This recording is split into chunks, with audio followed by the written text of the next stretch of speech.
Hi, loves. I wanted to share something that a woman I'm working with asked me today. She said, "Why can I not find someone who respects my boundaries?" She and some of her family members have been working on putting down boundaries with people. And while boundaries are wonderful, I think boundaries are extremely important. I think the best way that you can take care of yourself is by having boundaries, and being able to know what your boundaries are is very important.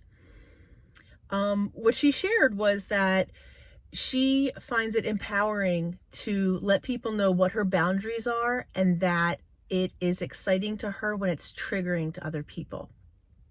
And that she wants to make sure that none of her boundaries are violated.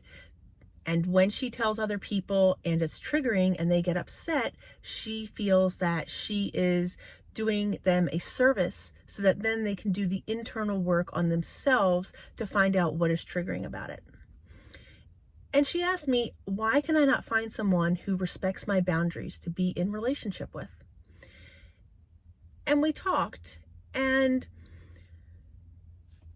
I had to tell her that, when you are in a relationship with someone, boundaries are important. So what happens is one person puts down a boundary and they say, listen, this is what I cannot accept. And the other person either says yes or no. Hopefully they say yes. And then you have more experience with that person. You have more interactions with that person. Maybe the other person says, listen, this is a boundary for me, because you're each discovering what the other's boundaries are. And they say, this is a boundary for me. You can't cross that. So, okay, you decide yes or no, whether that's good for you and whether you want to continue the relationship. And my answer to her is that you can put down boundaries, and you should put down boundaries with others. But what was not happening was that she was not receptive to the boundaries of others. And I explained to her that having a relationship is like a dance. It's not a checklist of this is one boundary, this is two boundary, this is three boundary, this is four boundary. Can you meet all of these boundaries and still like me? Then we can have a relationship. That's not what relationships are like. It's a dance. It's give and take. It's, where do I say no to this? Okay. Can the other person handle that? Yet either they can or they can't. Now, are you able to receive the boundary that they're putting down because you are pushing up against it? And then each person gets to individually decide. I told her a lot of times, and I teach this to, the students in my social skills classes who choose to take them, is that when we're looking at friendships, compromise is a piece. And she said, oh, that's very triggering to me. She goes, I do not like that word. And I said, okay. I said, it is not my intention to trigger you.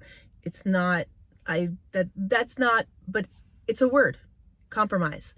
And when you're in a relationship, compromise is a part of that, because what you want is both people pointed in the same direction, who have things in common and have mutual respect for each other. Preferably mutual respect and like. You can be pointed in the same direction, have mutual respect, and have a great working relationship and be really good work partners or work buddies. But hopefully that you also have some type of affection or caring for the other person as well. And that's what we want to look for in friendships and relationships. At least that's what I do. So she was receptive. And she said, I never thought about that the other person is putting down boundaries too. And I said, yes, we all are. I said, and we want it to be this checklist that we can check off, and that's not what it is. We're dealing with people, and people are nuanced, and people are complex, and people have emotions, and people get triggered. So along with putting down boundaries, it's really important to have compassion and have a lot of clear communication. By the time I had finished explaining it to her, it was a little bit longer than what I've said here. I gave a few more examples. I said, did you realize how long it took for me to explain to you what goes on? It was probably about a little under 10 minutes. And she goes, yeah. I said, that's what it takes. It takes communication, and it takes patience, and it takes people sitting down with each other and having the interest and the investment and the willingness to engage with someone else and hear them out to see, why do you have that boundary? And maybe I can work around it or maybe not, but let's talk about it instead of just saying, nope, I'm out of here, that's over. Because that's why you're not finding other people to be in relationship with.